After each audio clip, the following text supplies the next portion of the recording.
Zénith.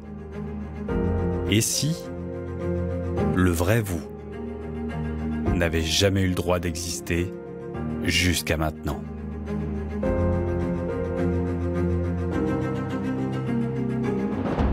Sabira Trifi. Bienvenue dans Zénith.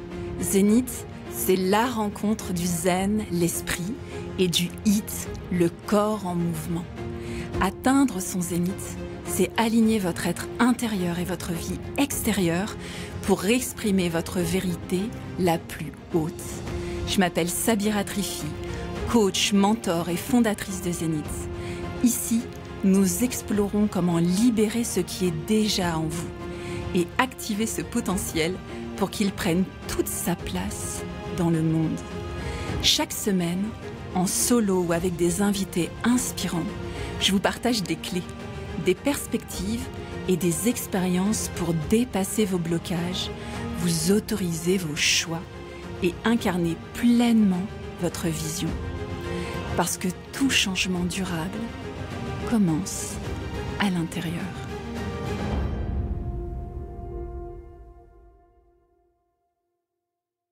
Bonjour Sabira. Bonjour. Dans cette deuxième vidéo, on a envie de rentrer un peu plus dans des détails. Tu nous parles de conscience. Est-ce que tu peux rentrer un peu plus dans les détails de ton métier? Oui, je suis coach dans l'alignement neuro-émotionnel. Alors, c'est quoi l'alignement neuro-émotionnel? L'idée, c'est d'aligner le subconscient, le mental et le corps en direction des objectifs que nous avons pour effondrer les mécanismes d'auto-sabotage. C'est l'idée que on a une équipe subconscient, mental, corps. Chaque membre de cette équipe n'a pas toujours le même niveau d'information.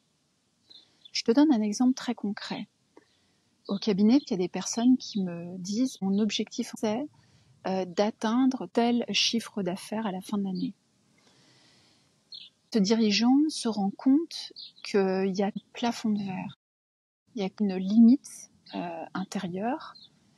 Fondamentalement, il n'y croit pas. Il ne se pense pas capable d'arriver à ça. Le chiffre lui semble énorme. Il ressent que l'obstacle est en lui. Et donc, il décide de faire un travail sur lui. En effet, lorsque je reprends l'exemple de l'argent, puisque c'est un exemple qui concerne beaucoup de personnes, lorsqu'on a un objectif financier, mais que dans notre enfance, lorsque nous étions jeunes et extrêmement réceptifs à l'information de notre environnement, je prends un exemple très concret, si j'ai vu mes parents toute leur vie avoir une relation à l'argent compliquée, où il fallait se battre pour gagner de l'argent, où l'argent était associé à de la souffrance, à des efforts. Ça c'est comment dire, mes cellules en fond l'ont absorbé. C'est vraiment comme si j'avais rempli tout mon corps, mon subconscient de cette information-là. L'argent, c'est vraiment de la souffrance, des difficultés, un effort immense. Il y a une énergie de labeur. Et lorsque j'ai été programmée de cette façon-là, à mon insu bien sûr, parce que il faut savoir que de 0 à 6 ans, on est vraiment dans des états d'hypnose très profonds. Donc notre pupille, c'est une caméra, elle n'est pas du tout consciente. Mais elle va regarder notre environnement parce que comment mieux survivre à son environnement qu'en le comprenant le mieux possible. Donc notre cerveau, il est programmé pour comprendre son environnement. Et de 0 à 6 ans, notre pupille, c'est pas un œil conscient qui regarde le monde, c'est une caméra qui enregistre. C'est comme une playlist où il y a pas encore de morceaux. Donc on télécharge de l'information. Et ce téléchargement, il va s'opérer de la façon suivante. Mon cerveau va aller chercher dans la matière, c'est-à-dire dans les événements de ma vie, par exemple le couple. Quand je suis bébé, c'est un des premiers concepts avec lequel je suis en relation. J'ouvre les yeux sur le monde, je vois mes parents ou mes tuteurs, je vois les personnes qui s'occupent de moi. Donc, la plupart du temps, c'est nos parents. Donc, le premier concept avec lequel je vais être en relation, c'est le concept du couple. tous les jours, à chaque instant, mon cerveau va aller chercher, va aller coder cette information. C'est quoi le couple? Est-ce que c'est une perception de gain ou de perte? Est-ce que c'est des émotions de plaisir ou de souffrance? Et cette équation, elle va être répétée à chaque seconde, à chaque instant. L'idée, c'est que le cerveau comprenne le plus rapidement possible si le concept du couple est un concept en fait qu'il va polariser en souffrance ou en plaisir. Pourquoi? Parce que le subconscient, son rôle, le subconscient, il est binaire. C'est plaisir ou souffrance. Et son rôle, c'est la survie. C'est de nous aider à fuir la souffrance et à aller vers le plaisir dans nos vies. Pour faire ça, il va falloir déjà qu'il ait de la data, qu'il ait des données. Et ces données-là, il va les enregistrer à ce moment-là. Et on va dire que cet enregistrement d'informations, ce téléchargement d'informations, la création de toutes ces playlists, de toutes ces bibliothèques d'informations, vont être vraies de 0 à 6 ans et jusqu'à 12 ans. À 12 ans, notre cerveau passe sur d'autres fréquences. Les portes du subconscient commencent à se refermer un peu, on commence à prendre un peu de distance avec notre environnement. On est moins là à tout absorber, le Père Noël, la petite souris, etc. Cette phase, elle est très importante parce qu'elle va être un peu la bibliothèque de données. Ça va être le référentiel de notre subconscient. Et si dans ce référentiel, j'ai depuis la naissance vu mes parents avoir des problèmes avec l'argent, se disputer à cause de l'argent, se fâcher, manquer, souffrir, etc., ça va faire partie, que je le veuille ou non, de mon référentiel.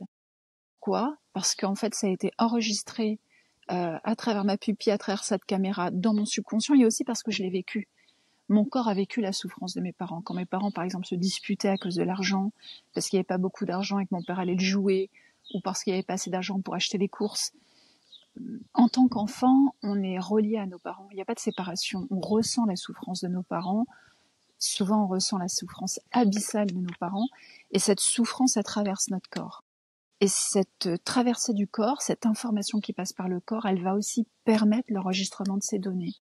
Donc l'enregistrement, il est à la fois au niveau de la perception et à la fois au niveau de l'émotion. Comment dire? L'enregistrement ultime qui permet de voir cette équation en œuvre, c'est le traumatisme. Le traumatisme, c'est quoi? C'est une perception de perte extrême. J'ai cru que j'allais mourir. À une émotion de peur extrême, j'ai ressenti que j'allais mourir. Et quand notre cerveau et notre corps vit une perception extrêmement intense avec une émotion extrêmement intense, on voit bien, ça enregistre une information intensément. Le traumatisme, c'est ça. C'est l'expression de cette équation, mais qui est vraiment à son apogée, qui est vraiment très forte. Mais sans qu'elle soit si forte, le cerveau quand même fonctionne comme ça pour toutes les informations. D'accord. Et c'est ce qui fait aussi que, tu sais, quand, moi ça a été mon expérience, quand on désire quelque chose, un objectif, et que cet objectif qu'on désire n'est pas en cohérence avec nos programmes. Par exemple, je veux gagner de l'argent, je veux créer une entreprise qui fonctionne, mais dans mon subconscient, tout ce qui est le champ d'information qui est autour de l'argent est un champ de souffrance immense, de perte, etc. En fait, ça va être très compliqué si on ne travaille pas sur ces informations-là, si on reprogramme pas son subconscient, ça va être très compliqué d'atteindre ses objectifs dans le bien-être. On va souffrir. Ça va être un chemin qui va être pénible à traverser. Et je donne souvent l'exemple à mes clients que c'est comme un ring de boxe. On sait aujourd'hui qu'il y a 5% de relations synaptiques, de relations nerveuses entre le mental et le corps, contre 95% de relations synaptiques entre le subconscient et le corps. C'est énorme. Donc imagine un instant, ces 5%. Alors moi j'aime bien donner l'image, imaginez que vous êtes sur un ring de boxe. Vous mettez un homme qui a 5% de muscles, et en face de lui, un autre qui en a 95%.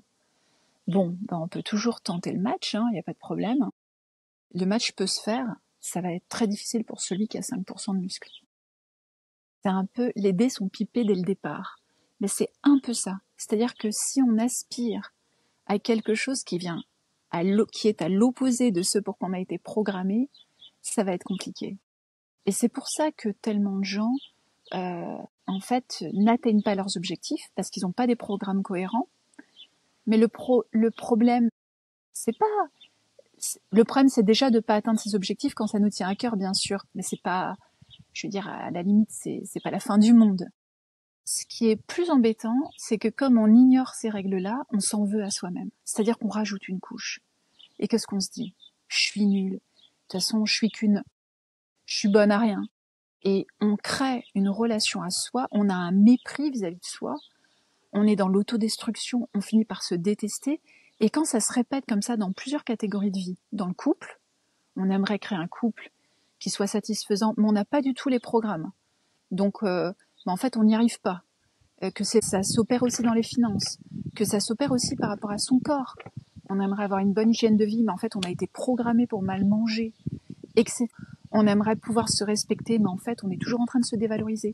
Tout ça, c'est des programmes qui se mettent en œuvre et qui sont, hélas, bien souvent, pas du tout en adéquation avec ce qu'on désire quand on est adulte.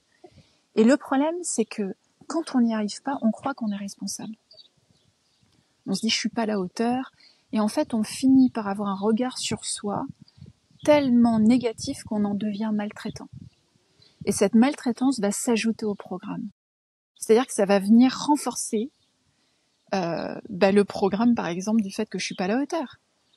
Ça va venir renforcer ce programme. Et ça va venir renforcer comme ça tous les programmes. C'est vraiment un momentum qui est ou vertueux ou vicieux. Voilà. Donc en fait, ce qui programme le subconscient, ce sont nos résultats. Donc tu vois, au début, quand on est enfant, c'est ce qui nous entoure qui programme notre subconscient. Puis après, ce qui nous laisse croire qu'on a raison ou pas, c'est les résultats qu'on a dans notre vie. D'accord ? Donc, si par exemple, je me dis que j'aimerais construire une vie merveilleuse dans ma vie, une vie de couple satisfaisante, et que toutes les personnes que j'attire dans ma vie m'aiment mal, ne savent pas me respecter, ne savent pas m'aimer, etc. Au bout d'un moment, je vais finir par entendre entre les lignes que peut-être c'est ce que je mérite, peut-être c'est ce que je vaux, peut-être ça me renvoie en fait ma valeur, alors encore une fois que la matière, les personnes, les situations et les circonstances qui viennent à nous dans nos vies ne sont que le reflet de nos programmes. Donc en fait, ça vient pas parler de vous, ça vient parler de vos programmes. Et donc la question c'est pas est-ce que je suis ne suffit pas, ce que vous êtes suffit. Mais la question c'est quel programme j'héberge en moi et qui joue en ma défaveur et qui attire à moi ce genre de circonstances-là ou ce genre de personnes. Est-ce que c'est clair ? Tu vois la différence ? Et beaucoup de gens ne le voient pas parce qu'ils ne savent pas que ce qu'on attire à nous dans la vie, ils ne savent pas que c'est relié à notre champ d'énergie, à l'information qu'il y a dans notre subconscient et dans notre corps. Les gens ne savent pas ça. Ils se pensent séparés de la matière. Et quand on se pense séparé de la matière, on se croit victime de la matière. On se dit, ça m'arrive, j'ai pas de chance. Ça m'arrive, j'ai vraiment pas de chance. Encore une troisième personne qui me respecte pas, vraiment j'ai pas de chance. Mais en fait, la chance n'a rien à voir dans tout ça. Il n'est pas question de chance et de hasard. Il est question d'information. Quelle est l'information à travers mon champ d'énergie, à travers mes pensées, mes émotions? Mais attention, c'est des pensées subconscientes, hein. C'est pas celles que je me répète en me disant je suis quelqu'un de bien. C'est ce que je crois fondamentalement, qui est inscrit en moi et qui vibre, que je ressens et que je pense profondément. Mais en fait, c'est ce champ d'information-là qui se diffuse comme un sachet de thé qu'on mettrait dans une tasse d'eau chaude. Ça va infuser.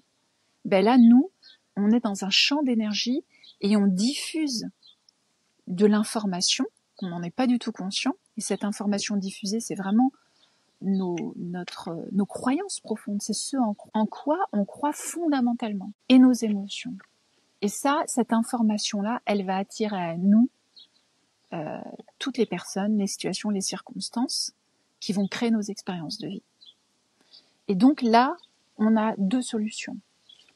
Ou on est conscient, comme là on peut l'être toutes les deux, Et si on est conscient, on sait que c'est pas par hasard. Et donc, en fait, c'est comme quand on se regarde dans un miroir. Quand on est un être humain conscient, on se regarde dans un miroir, on sait que c'est nous. On sait que c'est un reflet. Mais quand un chien se regarde dans un miroir ou un bébé, la première fois, il ne sait pas. Et en fait, l'animal va croire qu'il est face à quelqu'un d'autre. Et donc, il va essayer d'attaquer le miroir, il va pas comprendre que ça n'est que son reflet. Eh bien, on vit de la même manière. Il y a des êtres humains qui sont conscients que la matière n'est que le reflet de leur propre information dans le miroir. Et il y a d'autres êtres humains qui n'ont pas eu accès à cette information et qui continuent de penser que leur vie est séparée, qu'elle n'a aucun lien, que ce n'est pas un reflet. Et donc, comme ce chien qui se regarde dans un miroir et qui aboie, eh bien, l'être humain se fâche contre la vie, qui est un grand miroir, pensant qu'il n'est pas du tout, que ça n'est pas juste. Mais en fait, l'énergie, l'information, c'est beaucoup plus que ça. C'est partout. Donc, pour finir sur l'image du miroir, si je sais que c'est un miroir, au lieu de le subir, je vais m'en servir. Donc, ce que je vois dans le miroir ne me plaît pas. Par exemple, j'en ai ras-le-bol de galérer financièrement, j'en ai ras-le-bol d'être dans des circonstances de vie compliquées. Eh bien, je vais reprogrammer mon subconscient, je vais aller chercher les stratégies qui vont me permettre, subconscientes souvent, parce que c'est vraiment la plus grosse part du travail, hein. On dit toujours que ta vie, c'est 80%, il y en a qui disent 75% de stratégie interne contre 20 à 25% de stratégie externe. Ça veut dire que le plus grand levier de changement de ta vie, il est dans le discours intérieur que tu as, il est dans tes croyances, il est dans ton subconscient, il est dans les émotions que tu ressens. Donc c'est la plus grande part qui agit sur ta vie. On va dire entre 75 et 80%. Donc si tu agis sur ces 75 et 80%, tu vas avoir des résultats déjà, ça c'est certain. Et puis après, évidemment, il y a des choses à apprendre dans la matière. C'est-à-dire que si par exemple je veux changer ma situation financière, ma réalité financière, la première chose que je dois faire, c'est reprogrammer mon subconscient à une nouvelle norme. C'est plus l'argent est égal à souffrance, c'est l'argent est égal à plaisir, à mes valeurs hautes, à partage, à liberté, etc. Donc je vais reprogrammer mon subconscient à cette nouvelle norme, mais si je n'ai aucune stratégie externe, si je ne sais pas gérer mon argent, si je ne sais pas non plus comment le gagner, si j'ai pas un produit qui fonctionne, ça va être compliqué aussi. Donc 75% de stratégie interne et on va dire 25% de stratégie externe, c'est-à-dire après, est-ce que le produit que je vends, si je lance une boîte, est-ce qu'il est suffisamment qualitatif ? Est-ce qu'il est suffisamment qualitatif pour que mon produit fonctionne ? Est-ce que je m'adresse à la bonne cible, etc. En fait, cette part-là, ces 25 ou 20 externes, ne doivent être que la deuxième étape du cheminement. La première, c'est vraiment les stratégies internes. Ça, c'est important. C'est pareil pour le couple. Si j'ai des croyances limitantes par rapport au couple et que je passe mon temps à changer de personne en pensant que sans rien changer à l'intérieur de moi, je vais finir un moment par trouver la bonne personne, je risque de ne pas voir cette expérience arriver. Parce que si cette expérience a racine dans mes croyances, dans ma programmation subconsciente, dans le regard que j'ai sur moi, eh bien si je ne commence pas par ça, ça va être très difficile d'attirer un autre type de personne. Le plus gros du travail est en soi-même. Donc, pour répondre à ta question, aligner le subconscient, le mental et le corps, c'est ça. C'est vraiment commencer par... en fait, c'est faire les choses à l'envers. C'est-à-dire que on a été programmé quand on était petit, ça a généré un comportement qui génère des résultats. Tu vois, c'est linéaire. Là, l'idée, c'est de définir qui je veux devenir, quels résultats je veux avoir, c'est quoi mon objectif. Puis quand j'ai défini mon objectif, c'est OK. Donc, quand je définis mon objectif, c'est quelle croyance, quel programme subconscient, quel circuit émotionnel je dois créer en moi pour atteindre ces objectifs. Il faut tout simplement que ce soit cohérent. Combien de personnes veulent gagner plus d'argent et quand tu les entends parler d'argent, sont extrêmement chargés. C'est-à-dire que ils vont parler très négativement des gens qui ont de l'argent, ils vont être jaloux, Ils vont dire que l'argent, c'est pour les gens superficiels. Ça va être compliqué, hein. Comment tu peux tenir un discours comme ça en espérant gagner plus d'argent? La vie, c'est que de la cohérence. Donc, comment le subconscient va t'aider, te soutenir? 95% de relations synaptiques, on a dit, donc le subconscient engage le corps, il est puissant. On fait rien sans notre subconscient. Donc, comment dire à notre subconscient, bon, écoute, tu as 95% de muscles, tu vas venir m'aider à créer la vie que je veux. Moi, je voudrais vraiment avoir une relation, une santé financière super.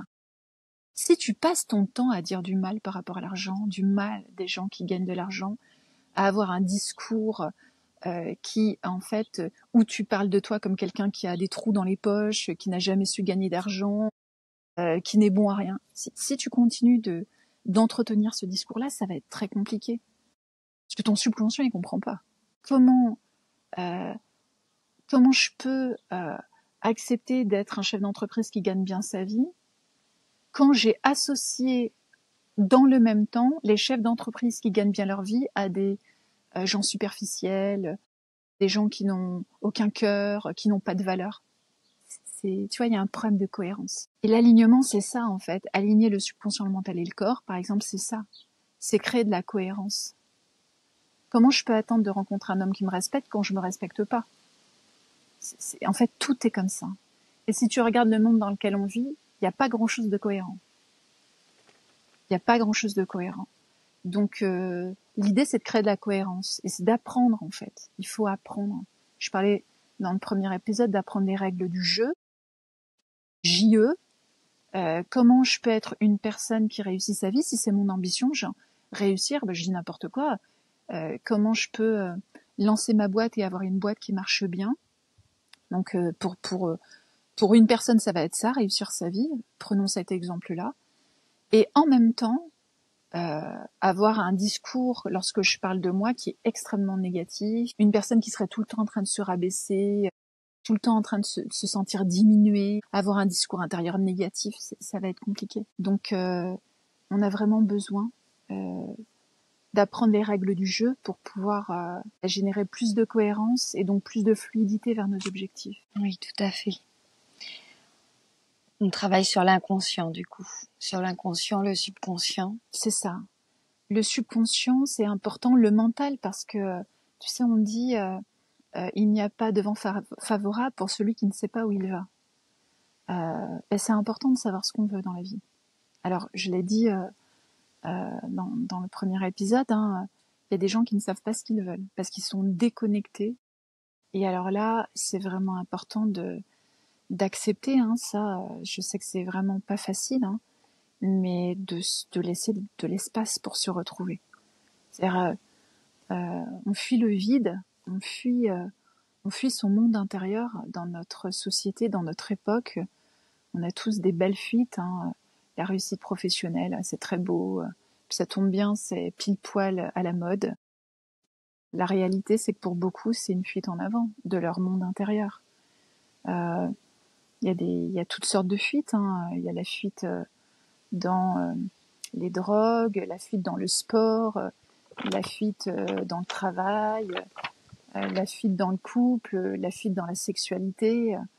Il y a toutes sortes de fuites, mais ce qui est important, c'est vraiment de comprendre aussi, on parlait de loi universelle, c'est que la vie va toujours chercher l'équilibre. C'est-à-dire que plus on va fuir notre monde intérieur, plus la vie va s'organiser pour qu'on y revienne. Plus notre attention est projetée à l'extérieur, et plus on risque de voir notre monde extérieur s'effondrer pour revenir à l'intérieur. C'est là qu'on voit qu'il y a quelque chose il y a une intelligence qui dépasse notre entendement. C'est que il y a vraiment un équilibre à respecter. Un équilibre entre je reste reliée à mon monde intérieur et en même temps je reste présente dans le monde extérieur. Mais lorsque 100% de notre attention est fixée à l'extérieur, et j'ai pas mal de clients qui vivent ça, et qui refusent de revenir à l'intérieur parce que c'est une terre de désolation. Les traumas n'ont jamais été réglés, les parties fragmentées de l'enfant intérieur n'ont jamais été prises en charge. C'est un chaos absolu. C'est comme les ruines d'un pays en guerre. quand on fuit son espace intérieur, et j'ai vécu ça, donc je sais parfaitement que c'est pas rien, hein, mais quand on fuit son espace intérieur, et que d'une certaine façon on s'est exilé à l'extérieur, la vie nous ramènera à l'intérieur. Et souvent, si on le fait pas volontairement, si on fait pas la démarche, souvent c'est violent. Donc, il y a des moments où il est nécessaire de fuir. C'est une histoire de survie. Et il y a des moments où vraiment, ça a été la meilleure stratégie de fuir son espace intérieur parce que c'était impossible de pouvoir rester dedans. Mais il y a aussi un moment dans la vie qui nous est offert pour rentrer chez nous, c'est-à-dire pour revenir à l'intérieur et guérir ce qui a besoin d'être guéri. Parce que tant qu'on ne le fera pas, ça aura des conséquences dans notre vie d'abord, et ensuite la vie se chargera d'effondrer l'extérieur pour nous obliger à revenir à l'intérieur. Beaucoup de burn-out sont l'expression de ce phénomène.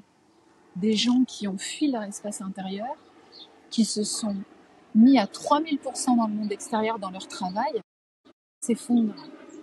Ça s'effondre. Et ça s'effondre, et qu'est-ce qui se passe ? Les gens sont alités pendant des mois, pour certains, KO pendant des années, et la seule chose qui leur reste, c'est leur espace intérieur. Ils sont obligés de revenir à l'intérieur. Donc si on veut pas, la vie elle est toujours comme ça. C'est où tu prends tes responsabilités, ou la vie s'en chargera. C'est toujours intéressant de le faire soi-même, parce qu'on choisit le moment où on veut le faire, et on choisit aussi la façon dont on veut le faire. Mais ça, on l'a tous expérimenté. Tu sais, par exemple, de fuir la conversation importante que tu dois avoir avec ton époux. Tu vois, et tu fuis, jusqu'au moment où la vie t'obligera à le faire. Si on veut que ce soit moins difficile, prenons-en la responsabilité, parce que sinon la vie nous prendra la responsabilité de ça pour nous. Moi, je trouve que c'est chouette de pouvoir clôturer cette deuxième vidéo avec cette notion de responsabilité. Oui, c'est une notion qui me tient beaucoup à cœur. Beaucoup à cœur. On est responsable. Pas quand on est enfant, parce que quand on est enfant, on n'a pas les ressources. Mais quand on est adulte, moi je vois encore des adultes qui souffrent immensément, il y a beaucoup de souffrance, et qui disent c'est de la faute de mes parents. Non. À un moment donné, quand on est adulte, on a la responsabilité de notre espace intérieur. Et même si nous n'avons pas été les seuls créateurs de cet espace intérieur, même si ça a été un espace de co-création avec nos parents, avec toutes sortes de situations, on en est responsable. C'est notre espace intérieur. Donc c'est un peu le message que j'ai envie de dire aussi sur cette vidéo, c'est attention à la victimisation. Il y a des gens qui se roulent dedans et qui adorent ça. Et j'ai même été reprise un jour par quelqu'un qui m'a dit mais moi je préfère plaindre les gens qui souffrent. Mais quand on choisit ça, quand on choisit de plaindre et de comment dire, d'enfermer quelqu'un dans une posture de victimisation, on lui retire son pouvoir. On enfonce cette personne. Et quand nous-mêmes on se met dans cette posture, on se retire notre propre pouvoir. On se raconte l'histoire que on ne peut rien faire parce qu'on est des victimes.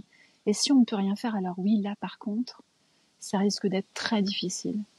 Donc, on pourrait penser, c'est toujours l'histoire des raccourcis, on pourrait penser que c'est plus facile d'être une victime, de se dire que rien n'est de notre faute, que on a subi des adultes qui étaient incompétents lorsqu'on était enfant. Et je dis pas qu'on n'a pas subi des choses, c'est pas de ça qu'il s'agit. Il s'agit de se dire, finalement, j'ai hérité d'un sac à dos qui est celui de mes parents, grands-parents, d'une lignée, de ma propre histoire. Ça, c'est mon sac à dos. Mais une fois que je suis adulte, c'est moi qui le porte, mon sac. Et rien ne m'empêche de le poser par terre et d'aller faire le ménage dedans, de me dire qu'est-ce que je vais garder, qu'est-ce que je veux jeter. Il y a plus aujourd'hui de méthodes pour guérir. Je dis pas qu'on guérit du jour au lendemain, mais on peut vraiment alléger son sac à dos. J'en suis la preuve concrète, et une quantité d'êtres humains aussi. Enfin, on est nombreux à être sur un chemin de guérison. Et la notion de responsabilité pour moi est fondamentale. Et pour moi, c'est le seul chemin qui fait qu'à un moment donné, on peut enfin être heureux. c'est de se dire que, ok, qu'est-ce que je fais de mon sac à dos? Donc, merci pour avoir mis en avant cette notion de responsabilité, parce que pour moi, elle fait partie de mes valeurs les plus hautes. Je suis responsable. Je suis l'épicentre de ma vie. Je suis le vortex qui attire à moi les personnes, situations et circonstances de ma vie. Et que je le veuille ou non, que j'en sois consciente ou non, c'est une réalité. Et ça, on le verra sur le plan de la physique quantique, ça s'explique. On ne subit pas notre vie, on ne vit pas les choses par hasard. Ça, c'est vraiment une réalité. Merci. Merci à toi. Merci d'avoir écouté cet épisode. Pour soutenir Zénith, abonnez-vous et laissez 5 étoiles sur Apple Podcast. C'est le meilleur moyen de faire grandir ce podcast. Et pour aller plus loin, retrouvez-moi sur Instagram ou inscrivez-vous à ma newsletter. J'y partage des ressources concrètes pour vivre une vie alignée à votre vérité et à votre plus haut potentiel. Prenez soin de vous et à très vite pour une nouvelle exploration de votre puissance intérieure. Ciao!